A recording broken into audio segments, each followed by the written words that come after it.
નમસ્કાર, ડીએનટીવી સમાચાર કક્ષમાં આપ સૌનું સ્વાગત કરું છું। જોઈએ એક નજર આજના મુખ્ય સમાચાર।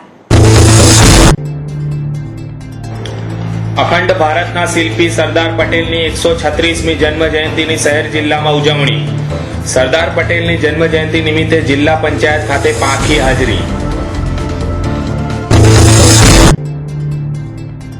આજે લાભ પાંચમના શુભ મુહૂર્ત સાથે બજારો ધમધમતા થયા।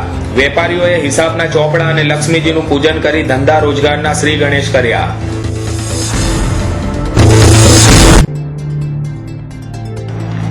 વડોદરા આવેલી તીસ્તા સેતલવાડનો સીધો આક્ષેપ, ગુલબર્ગ કેસમાં તંત્ર સાક્ષીઓ ફોડી લે છે। હવે જોઈએ સમાચાર વિગતવાર। વડોદરા જિલ્લા પંચાયત દ્વારા બંધારણના ઘડવૈયા એવા સરદાર પટેલની જન્મ જયંતિની ઉજવણી કરવામાં આવી હતી। ઉતાવળે કરેલા આયોજનમાં જિલ્લા પંચાયતના પ્રમુખ અને ગણતરીના સદસ્યોની હાજરીમાં જિલ્લા પંચાયત ભવનની સૌથી મોટી પ્રતિમાને પુષ્પાંજલિ અર્પિત કરવામાં આવી હતી। ખેડૂતો માટે સરદાર પટેલ દ્વારા કરાયેલા સત્યાગ્રહો આજે પણ ખેડૂતોને લાભદાયી નીવડે છે। એવામાં વડોદરા જિલ્લા પંચાયતના સદસ્યોને જન્મ જયંતિમાં હાજરી આપવાનો સમય ન હોય તે ઘણી સરગજરક બાબત છે। અખંડ ભારતના શિલ્પી સરદાર વલ્લભભાઈ પટેલની 136મી જન્મ જયંતિ નિમિત્તે આજે શહેરમાં ઉજવણી કરવામાં આવી હતી। વડોદરા મહાનગર સેવા સદન દ્વારા આજે ડેરીડેન સર્કલ ખાતે આવેલ સરદાર પટેલની પ્રતિમાને પુષ્પાંજલિ અર્પિત કરવામાં આવી હતી, જેમાં સેવા સદનના હોદ્દેદારો તેમજ અધિકારીઓ ઉપસ્થિત રહ્યા હતા।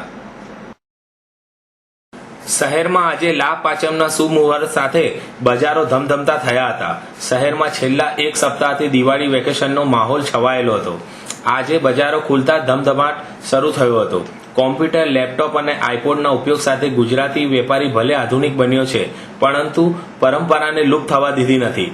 આજે નવા વર્ષનો વેપાર કરીને દુકાન વધાવી લીધા બાદ લાભ પાંચમના શુભ મુહૂર્તમાં ખોલવાનો રિવાજ યથાવત છે અને મોટાભાગના વેપારીઓ તેને અનુસરી રહ્યા છે। શહેરના વાડી વિસ્તારના જહાંગીરપુરામાં જીદની ઇલ્મા ચેરિટેબલ ટ્રસ્ટ દ્વારા યોજાયેલા કાર્યક્રમમાં તીસ્તાએ કહ્યું હતું કે વર્ષ 2002થી અત્યાર સુધી સહકારી તંત્રએ અમારા આ ન્યાય મેળવવાના સંઘર્ષને તોડવાનું જ કામ કર્યું છે। મુખ્યમંત્રી સામે નિશાન સાધતા તેમણે કહ્યું હતું કે ગુલબર્ગ સોસાયટી કેસમાં અમે મુખ્યમંત્રી વિરુદ્ધ ચાર્જશીટ કરવા સુધી પહોંચી ગયા છીએ। હવે માત્ર થોડા સમય પછી ચુકાદો આવી જશે અને તેમાં પણ અમને ન્યાય મળે તેવી આશા છે। નૂતન વર્ષ પર્વે અટલાદરા સ્વામિનારાયણ મંદિર ખાતે અને વૈષ્ણવ હવેલીઓમાં ભગવાન સમક્ષ અન્નકૂટ મનોરથ યોજાયા હતા।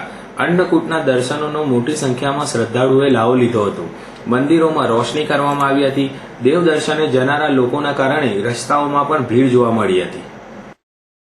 શહેરના વાડી વિસ્તારના લાલ અખાડા ખાતે 39મી ગુજરાત રાજ્ય કબડ્ડી પસંદગી સ્પર્ધા યોજાઈ હતી।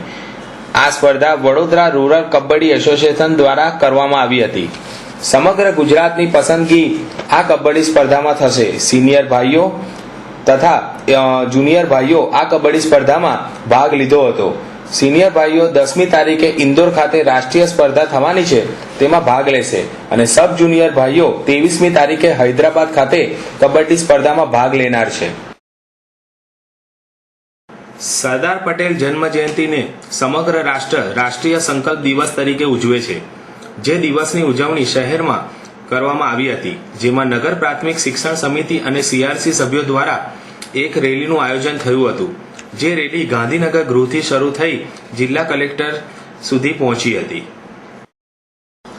દિવાળી પછીના નૂતન વર્ષના બપોર સુધી માંડવી, એમજી રોડ, ન્યાય મંદિર સહિતના વિસ્તારો શહેરીજનો અને વાહન વ્યવહારથી ધમધમતા હતા।